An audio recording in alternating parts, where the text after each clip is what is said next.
for now, it is my pleasure to introduce tonight's speaker, Adrienne Sato, who will be talking with us about her research and work toward developing a self-guided tour of the Black Civil War soldiers buried in Westwood Cemetery. And hopefully this tour will be able to debut this spring. Adrienne is a second-year Oberlin College student from Louisville, Kentucky. She has been serving with the Oberlin Heritage Center for the last year as a community-based work-study intern and a Bonner Scholar. When Adrienne hasn't been giving tours, she's been working diligently on the project you will hear about this evening. Her research thus far has been quite extensive and has yielded many more individuals than we expected to find. Although there is much work yet to be done on this project, the Heritage Center is hoping again to debut a tour that includes selections of these individuals and the stories by this spring, and the tour will continue to evolve and include more individuals with time.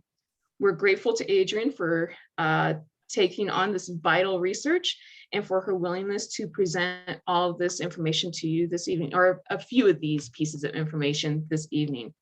So without further ado, here is Adrienne Sato. Hi, everybody. Thank you all so much for coming to this program. Just give me a moment, I'll share my screen and get started. So today we're going to be talking about, as Amanda said, the United States Colored Troops soldiers of Westwood Cemetery.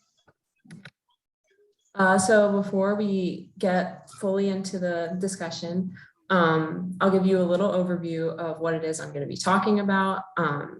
So the first thing I'll start with is a little bit about me and how I got involved in the project. And then I'll give you all some background on what is the United States Colored Troops, what role did they play in Ohio military history and in the broader scope of the Civil War. And then I'll run you guys through a few of the highlights that I've found through my research, a few of the more interesting stories that I've discovered.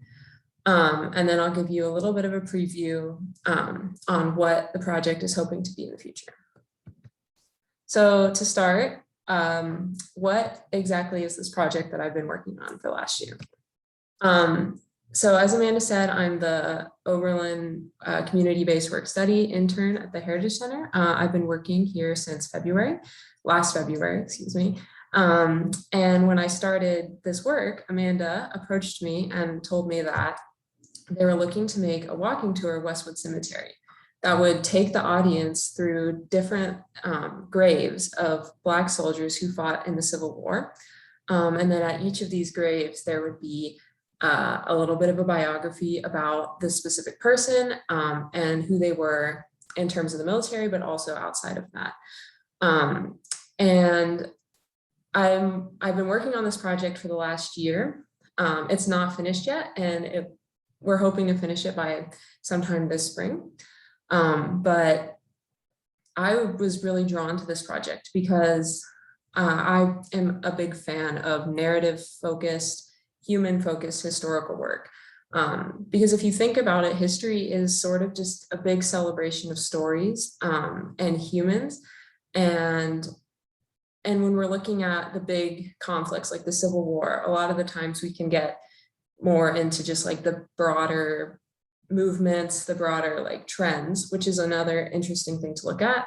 But in that we can lose focus from the individual and what it was like and how they experienced the time. So I've really enjoyed getting to learn more about the individuals that are associated with the Civil War, and especially the U.S.C.T, as that's something that's not necessarily as focused on most of the time when discussing this conflict. So how do I go about this work? What is it that I use?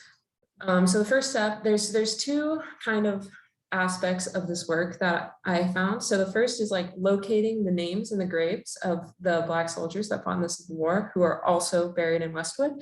And then the other half is figuring out how they lived, what their lives were like, the biographies. So for the first part, I used something, one of my main sources is the Oberlin Civil War Soldiers Database by Richard Donegan, or he contributed a lot in part to that. And that one is pretty much a comprehensive list of soldiers who fought in the Civil War who are also associated with Oberlin. So I searched that database for words like U.S.C.T, African American, Black, colored, anything that I thought would yield names for me. And then after that, I took that and I put all those names into the Westwood Cemetery database, which is a free resource which you can find online. And that gave me a list of names of people who were both Black, fought in the Civil War, and also buried in Westwood. And another very important resource I used was a book by local historian Margaret Christian, which is available at the Oberlin Public Library. It's called Bravely to the End, and it also details pretty much the exact same thing that I'm working on, of Black soldiers who fought in the U.S.C.T. In the Civil War and who are also buried in Westwood. So that was another vital resource. And so that gave me a big list of names to work with. But how do I figure out how it is that these people lived? So the main thing I used is this book. It's called They Stopped in Oberlin by William Bicklestone. And the book goes through Black soldiers or Black civilians who lived in Oberlin during the Civil War. And it gives like brief biographies about those people and what their lives were like. So that's my main starting point. And then from there, I use Fold 3, which is a military database. It's online. If you have a public library card, you can access that. And it has the enlistment documents, other sort of like military related documentation to help me with my research there. And then I also use the Oberlin City newspaper archives to find out even more about these individuals. So I've been throwing around the term U.S.C.T, but what exactly was it? And what kind of role did it play in the Civil War? So since the beginning of the Civil War, the question for the Union was, should they let Black soldiers fight in the military?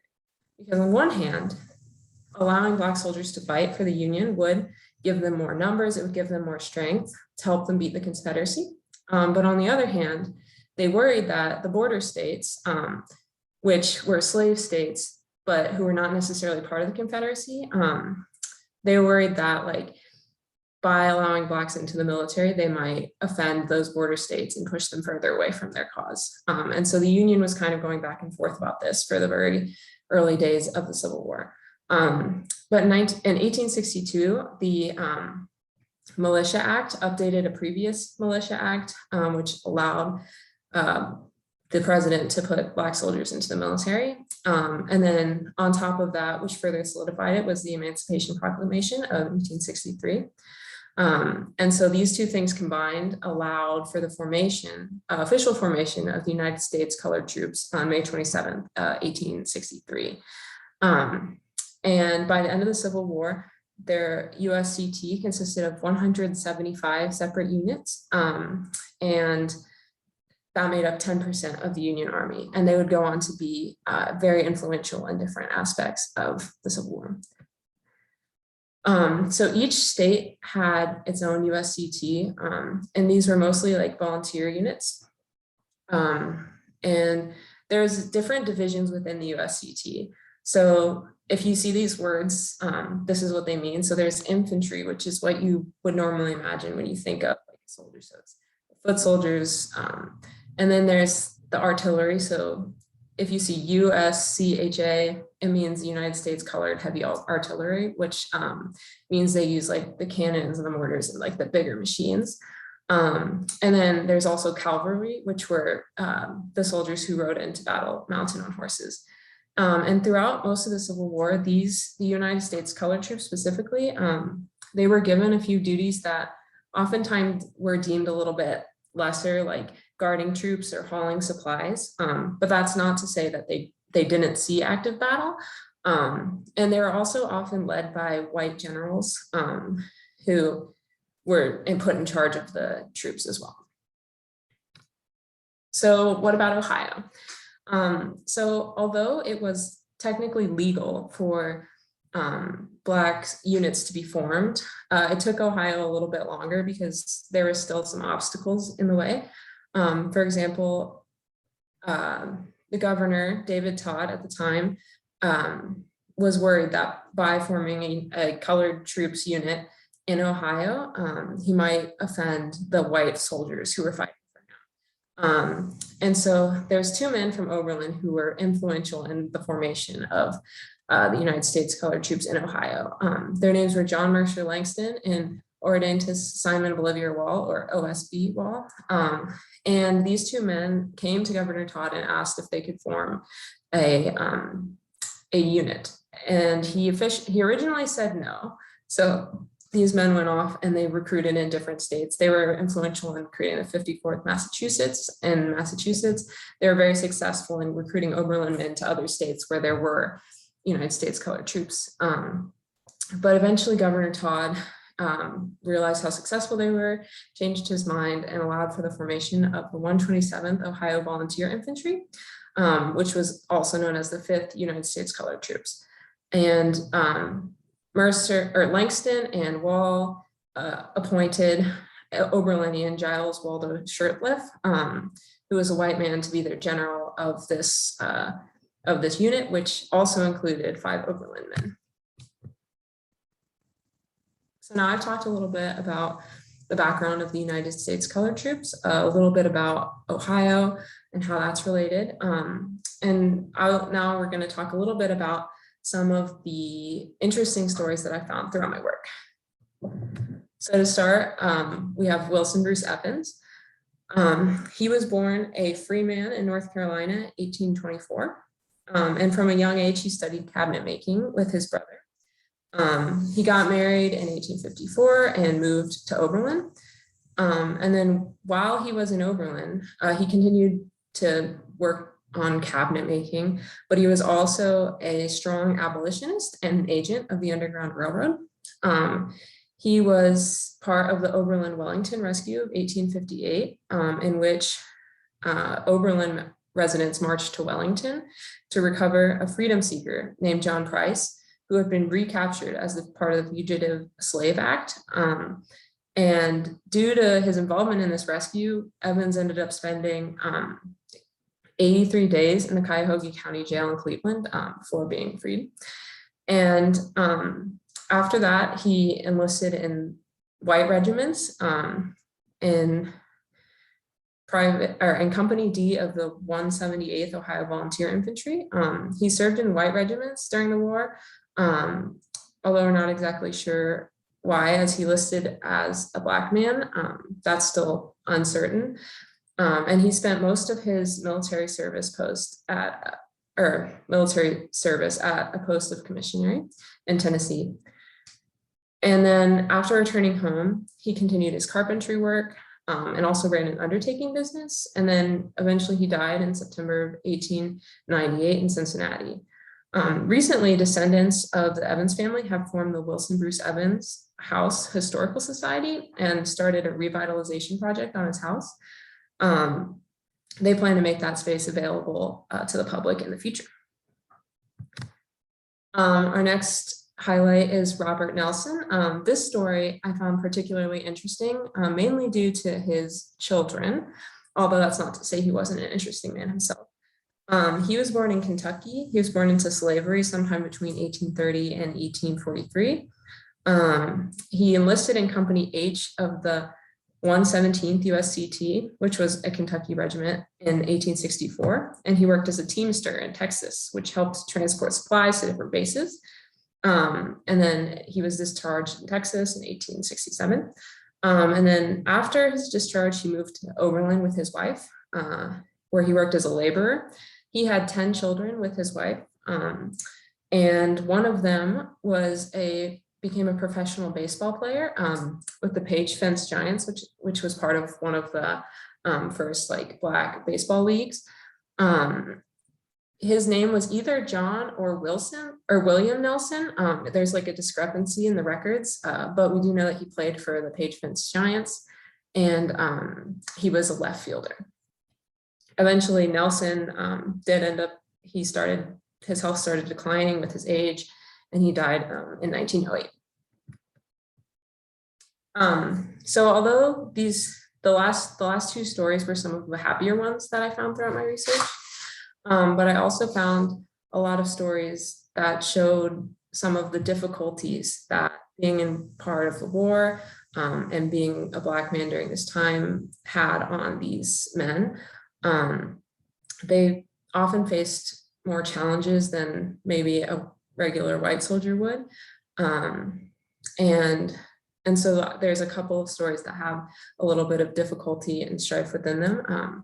So for example, one of them is Benjamin Frank Griffith. He was, oh wait, sorry. I said that part too early. This is another one of the happy stories. That's my bad. Sorry about that.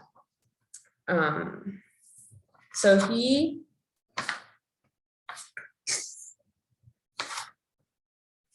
was mustered in October of 1863.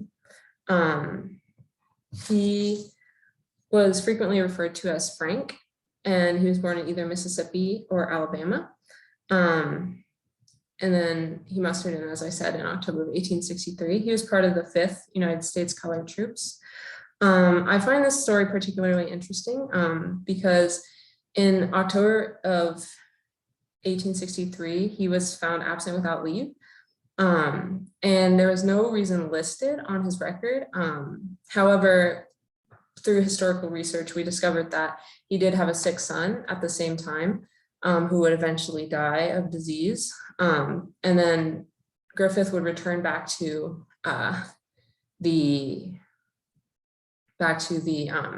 his unit eventually.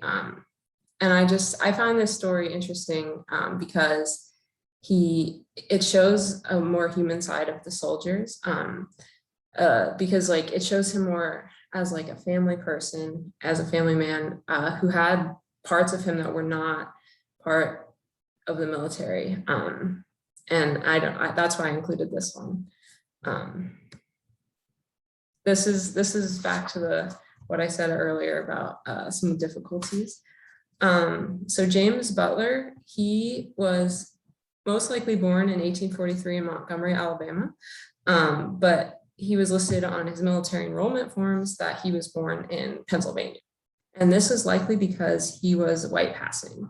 And he felt that if he said he was from a northern state, it would be more believable for him to be in the military. And then, so while unfortunately, he was a bugler in the Indiana Volunteer Infantry, but unfortunately he was injured while one day in September 1861, or 1862. And then he ended up having to spend the next year in a hospital. And then he was moved to the Reserve Corps. This picture here, you'll see he's in his Reserve Corps uniform. It was actually like a canary blue. And it was sort of resented among the soldiers as it showed that he was injured and he wasn't able to do his heavy work. So the Reserve Corps was for people who were not able to do all of the same sorts of heavy labor that the regular soldiers would do. Unfortunately, he did not he was moved to the Reserve Corps and assigned light duty, but he was not happy. And he ended up deserting once he was recovered. And then again, he was found without a pass in Madison, Indiana. And when the officer asked if he would come back, he yelled at him. And due to this, he was given 3 months hard labor with the ball and chain. And then after that, he mustered out and moved back. And then he moved back to Oberlin. He worked as a railroad brakeman before his old war injuries started to catch up with him. He wasn't able to work anymore. And so instead he started painting to get money. However, in 1903, he was involved in a particularly tricky business. He still had a pretty bad reputation around town because he was known as a drinking man. And this was Oberlin in this time period was where the temperance movement was very strong. And so he had a sort of a reputation already. And then in 1903, he and his wife were housing a boarder whose name was Riley Black. And one night, Black came back to the house and he was roughhousing with a friend, and he tore a hole in the carpet. And it wasn't a big hole. It wasn't really anything serious. But Butler was also known for his temperament. And so he yelled, he told Black that he needed to be out of the house by the next day. And so the next day, Black was getting ready to leave. He came back, had a conversation with Butler's wife, and that also enraged him. And so he came out with a shotgun and ended up murdering Black. So Butler did he pled not guilty originally, claiming that Black was having an affair with his wife and that like absolved him of guilt. But eventually he changed his plea to guilty and lived out the rest of his life in jail before his health started to decline in 1907, and he died at home. This is another story of a little bit of difficulty and trouble from these men. So Thomas Hartwell was also born into slavery near Richmond, Virginia, although it's not exactly sure when. And he came to Oberlin sometime before 1860, where he worked as a minister and a laborer until he enlisted in the 27th U.S.C.T. In January of 1864. His military records state that he was 45 at the time of enlisting, although when he was mustered out 15 months later, his records reported that he was 59, and it's uncertain which, if either, was his correct age. So he also had a bit of a difficult time in the military. It was possibly due to his age, possibly due to his color. And he was promoted originally to corporal in April of 1864, but then he was injured a few months later in the Battle of the Crater in Petersburg, Virginia. And this caused partial paralysis. And after that, he lost his rank of corporal and was demoted to the rank of private. And the reason for that was listed as conduct unbecoming of a soldier and breach of arrest. And then after that, he was transferred a couple more times before he was arrested in January of 1865 for firing his gun and wounding both a fellow soldier and civilian. And the records say that he was shooting with intent to kill.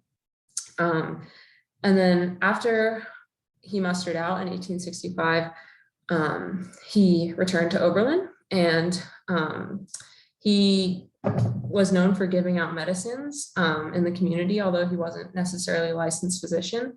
And it's not entirely certain, but it's possible that he could have been meeting a need that was not otherwise met. But it's not entirely certain why he did that. Occasionally he would petition people to pay him for the money that they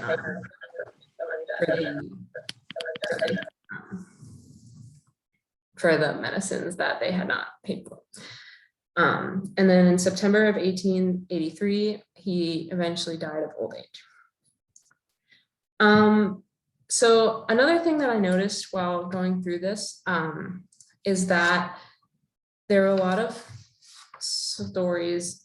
Almost every person who I researched ended up coming out of the military either with illness or injury. And while the stories I've talked about have these themes already woven through them, I wanted to also talk about some of the more like traditional stories of soldiers who were more typical of like that majority of the stories that I found. So Richard Chambers, he was also born into slavery in North Carolina in 1847, but he and his family were freed when their owner died, and he freed them in his will. And then when he and his family moved to Oberlin with his two younger siblings, and but once they were there, they struggled financially. Chambers' father was incapacitated, and so he wasn't able to work. And his mother was a washerwoman, but she still had lots of children to support. So Chambers worked from the age of 14 to support his family at local farms and at different places. And he would send the money back to his family. 3 years later, after the age of 14, he enlisted in the 88th U.S.C.T. as a substitute in 1864. Although he still spent most of his service in the Company C of the 9th Colored Heavy Artillery. And And while he was away in the military, he continued sending his money back to his mother to help support her and his now 5 younger children or younger siblings.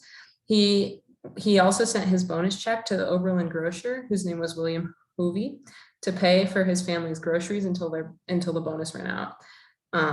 And Chambers was eventually mustered out in 1865, but he unfortunately did die of consumption in 1866 at the age of 18.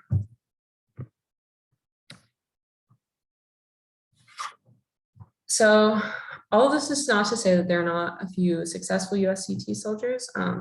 This is another story that is sort of a more typical story of the majority that I found, but it was also a somewhat successful one. So Philip Hudnall was born in Waterloo, North Carolina, although once again, we're not exactly sure when. He enlisted in Company G of the 102nd U.S.C.T. In 1864 in Detroit. In November of that year, he was promoted to corporal, and he served as such until his company was mustered out in September of 1865. After the war, he married Helen Marie Hitchcock, and the couple settled down in Oberlin. And during this time, he worked a lot of different jobs, including a farmer, a laborer, a janitor, and an engineer at the conservatory's new Warner Hall. He and his wife had 6 children together, and eventually he died in 1912. But that was just one of the more uplifting stories that I found so far. So those were some highlights of the tour. Obviously, there are more stories that I found that I haven't talked about yet, but will be included in the tour. So the goal that I'm trying to get at for the rest of the project is to write biographies of most, if not all, of the soldiers. Probably not all of them, because I found up to 60 names, and that would be a very long tour. But my goal is to write biographies about most of the soldiers that I found who are buried in Westwood. And then I will hopefully voice record those and put them on a website that will allow you to use your phone to locate the graves. And then you can listen to me reading the bios. And the main goal is just to imagine what life was like during this time period for this specific group of people. Because USCT is not something that the Civil War narrative often focuses a lot on, despite being pretty important for the numbers and for the war. But once again, they were not just soldiers, they were also humans, and they all had lived in Oberlin, and probably walked around the same streets that we walk on. But thank you all so much for coming. We'll open it up to questions in a minute, or if anybody has any extra stories that they want included, or think I should include. So thank you. Thank you, Adrienne. As she said, we will open up for questions. Feel free to drop those questions or comments into the chat box, or you can turn your video back on, turn your audio on, and you can go ahead and ask Adrienne any questions.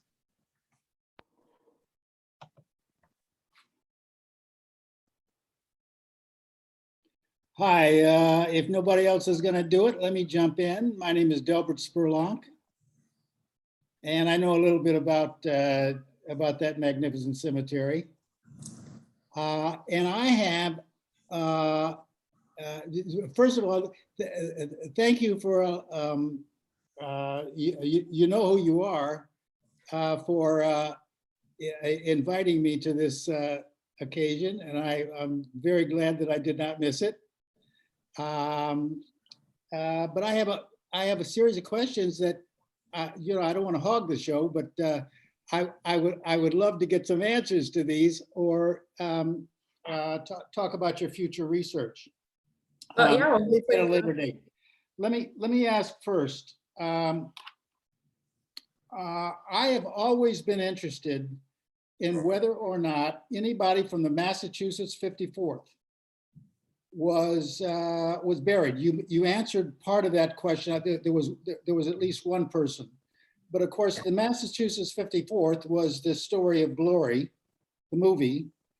And the chief restorer, in fact, a recruiter, in fact, almost the total recruiter for that was John Mercer Langston. Yeah. And so there were numbers, huge numbers of, in percentages of Oberlin people and people from Northern Ohio who were part of the Massachusetts 54th. So I don't want to ask, I would love to know whether or not any more than just the one individual that you mentioned was there from the Massachusetts 54th. So that's one question. Okay. Number two, there was an extraordinary, almost a sociological study of Black troops in the Civil War, written by Thomas Wentworth Higginson. And it was, to this day, it's one of the great sociological studies of Black-white relations that exist. And I would like to know, I think that there were probably no Oberlin people in it, but I think that the regiment that Higginson is talking about, and of course he's a part, he was a founder of the Atlantic. He was a supporter of John Brown's raid. So any connection with Thomas Wentworth Higginson is very much important to me. I'd like to know about that. The third thing really has to do with Mrs. Christensen's study. I have no idea. I have not read that particular study that Mrs. Christian did. But the principal thing that I am associated with Ms. Christensen on has to do with the Grand Army of the Republic. And the Grand Army of the Republic was made up of white and Black soldiers who served and then became a part of this fantastic organization, which in my mind is impossible to ignore if you want to understand what's happening in the United States right now. So I would be interested to know whether or not your study is going to incorporate the information that Mrs. Christensen has dug up and fashioned with respect to the Grand Army of the Republic. I did a little 7-minute segment of that, of her views, that I will be glad to send to you for your edification and anybody else, whatever, about the Grand Army, which I think is essential to anybody's understanding of what's happened in Westwood and what has happened in the country. So thanks, that's my field. Thank you very much. Yeah, of course. So the first question about the 54th Massachusetts, I didn't find anyone at first because they were listed, since it's called the 54th Massachusetts, it's not a U.S.C.T.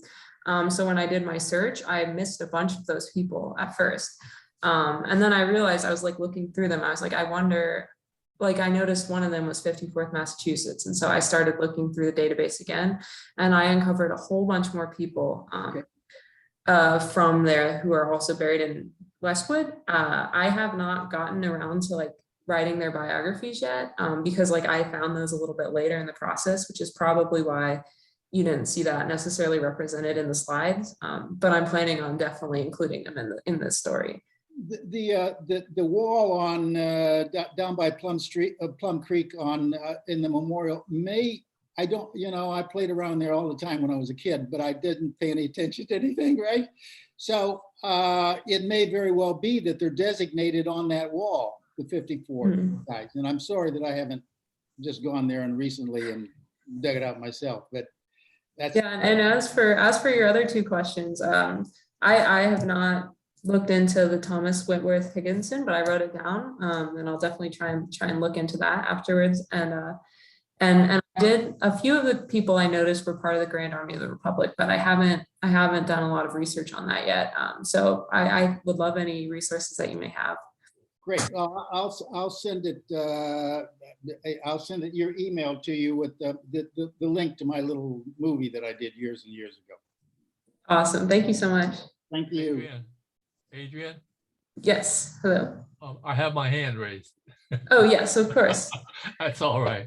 I'm a Civil War reenactor with the 54th Mass Oh, Company B stationed here in Washington, D.C. And I've done a lot of research on the company, and I'm a descendant of the 29th Regiment Colored Infantry in Connecticut. I've done a lot of stuff on him. Well, my first question was, I noticed that a lot of soldiers were passing for white. My hard question is, were they ever discovered? And then what happened? What happened? Did you ever run across that? I haven't run across that. I've only found, I think there was one or two of the people that I found who were white passing. We originally thought that Benjamin Frank Griffith was, or not Benjamin, sorry. What's his name? Wilson Bruce Evans. Yes, Wilson Bruce Evans. We were that he was a white passing, but we recently discovered that he enlisted as Black on his enrollment papers. So that's also a mystery, but I haven't found out what would occur. What was the general? Go ahead. I'm sorry. Go ahead. I was just going to jump in real quick with some of that. So we are finding people who are passing even on their draft, their enlistment records.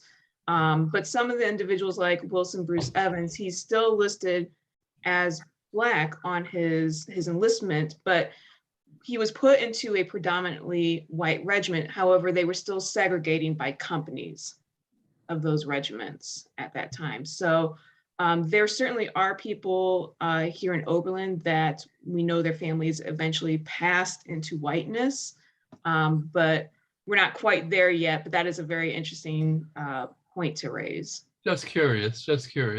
What was the general attitude of the Oberlin public towards these folks that joined colored units?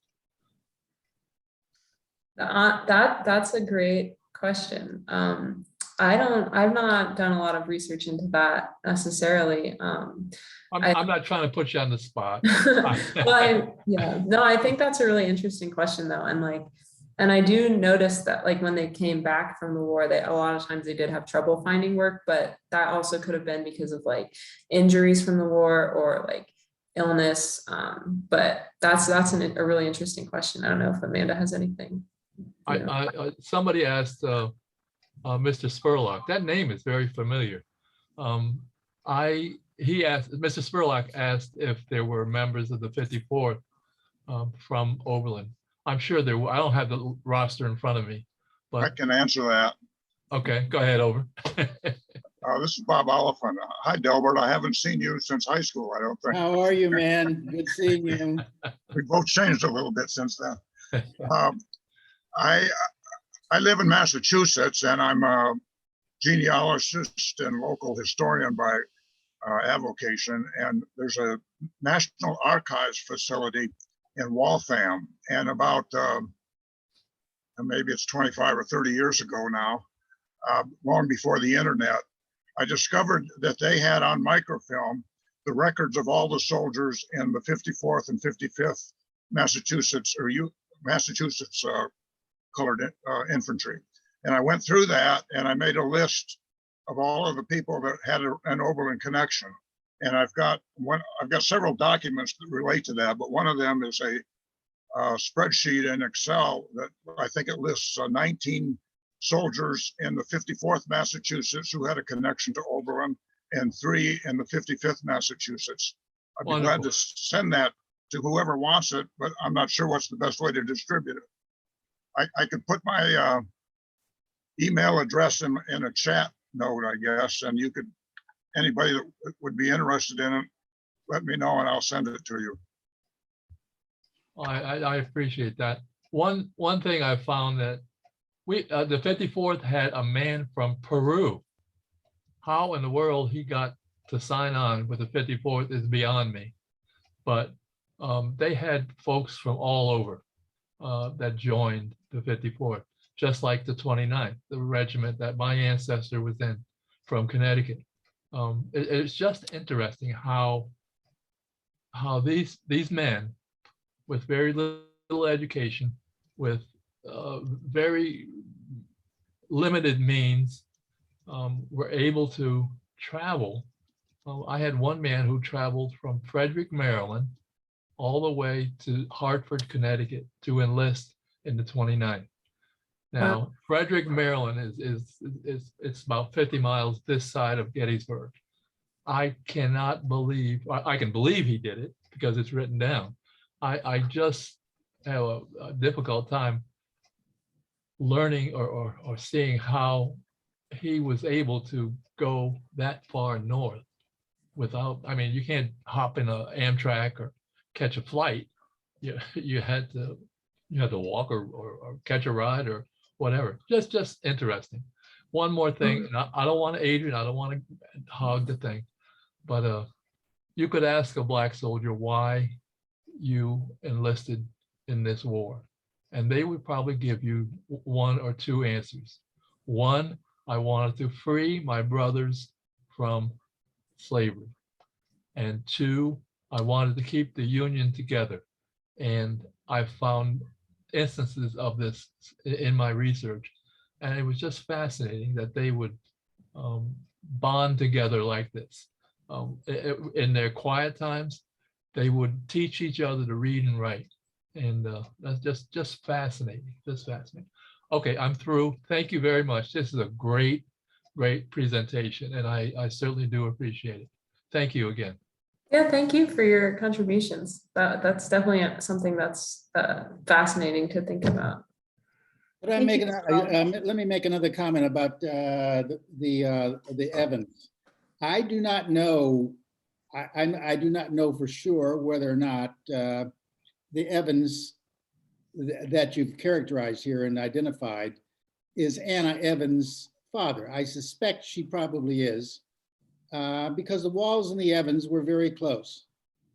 And the Evans and the Walls, but principally the Evans, principally Anna Evans, was who became the wife of a man named Daniel Murray. Daniel Murray was an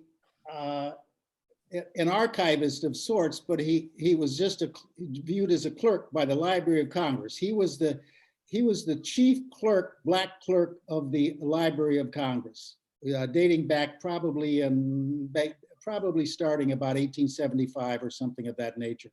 He was married to Anna Evans from Oberlin. And the Walls were also in Washington at that time. And they became the center of an extraordinary group of light-skinned Black people who were viewed as the Washington Black elite. And there's actually a book about that, marvelous book, absolutely marvelous book. Too bad the name of it is called The Original Black Elite, but that's good, that's beside the point. But it is an extraordinary story of what happened to Black people in the Wilson administration. And they were at the center of it because they were the people who were advancing through the society in strategic positions that were eliminated by Woodrow Wilson, by the Woodrow Wilson administration. But all of that and more, Oberlin people were involved in that group who started Dunbar High School and the rest. So that I think that your Evans has, at least as far as the daughter and the family is concerned, always viewed themselves as Black, even though are extraordinarily light-skinned and probably could have passed, but they did not. Thanks. Okay. Yeah, no, thank you for sharing. Oh, Amanda.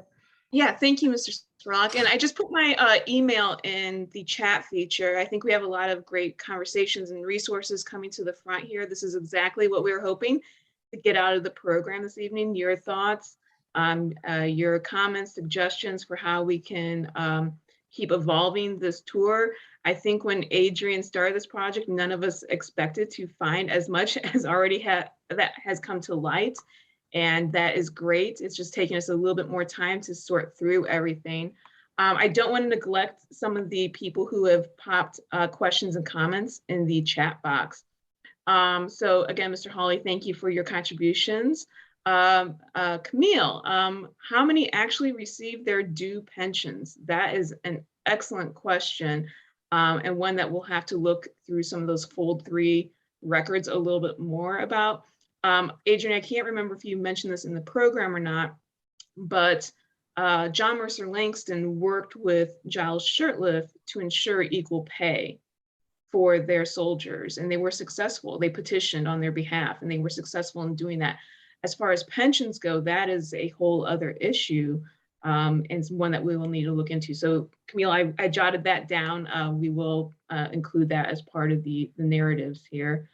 Linda, I don't have my copy of They Stopped in Oberlin, but if you want to send me your email, we can look into that and get you the genealogy for Richard Chambers there. I don't know if you know, Adrienne, off the top of your head.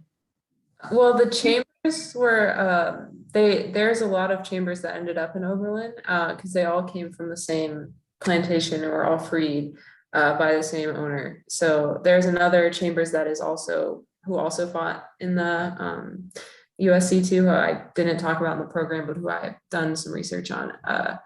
But yeah, there's a long page in there, and They Stopped in Oberlin about the Chambers. Camille's also asking about Black soldiers who were sent to cover for white masters. Well, I don't know if we've come across anybody in Westwood's records that message, that kind of narrative aligns with. Have you, Adrienne? I've not seen anything like that yet. But another good point to raise as we Yes. continue forward. Thank you again, Mr. Hawley and Mr. Spurlock, for your research contributions there. Any other final questions for Adrienne before? I also received a question in the chat from Barbara about the descendants of soldiers still in Oberlin. And I feel like we talked a little bit about it with everybody else pointing it out, but I'm not exactly sure about many of the descendants other than the Wilson Bruce Evans descendants who are now revitalizing that house. So that's also something I should look into. And Jill put something in the chat about the Oberlin Soldiers Monument and pointed out that it lists 6 soldiers from Oberlin who died while serving with the 54th Massachusetts and one with the 55th. And I can send that list that they sent me also to everybody else on the chat as well, in case anybody else is interested. So thank you very much for sending that as well. I wanted to add to, this is Liz with the Heritage Center. We did discuss, when you're doing a tour of Westwood Cemetery, you're limiting yourself to people who are buried there. We are aware that many people fought and died and were buried and did not come home. So there is a large chunk missing from this story as well. And we do want to capture and share those stories as well when we can. I also wanted to, when we're talking about resources, in fact, the author is with us. Kelly Mazurek wrote For Their Own Cause, the 27th United States Colored Troops. So I wanted to bring up that book as a potential resource as well. It's called For Their Own Cause. I'll write that down. All right, any final questions? Well, thank you everyone for coming out tonight, for your contributions. We're really excited about this project and hoping to, again, get this project, an ever evolving project out there very shortly. And all these discussions tonight have helped us with what we want to see happen with the tour and what we know that you want to see with the tour. So Adrienne, thank you for your year of research and your ongoing research. And also thank you for your willingness to share again with everyone tonight. Yeah, thank you all for coming. I really appreciate you taking the time out of your day to listen to me talk about this. And I hope you enjoyed yourself, learned something new. All right. Well, thank you, everyone. Again, we'll be sending a recording, and if anybody would like to receive more information, you can send an email response to that recording link, or you can email me at the email provided in the chat. Take care, everyone. Have a great evening. Thank you.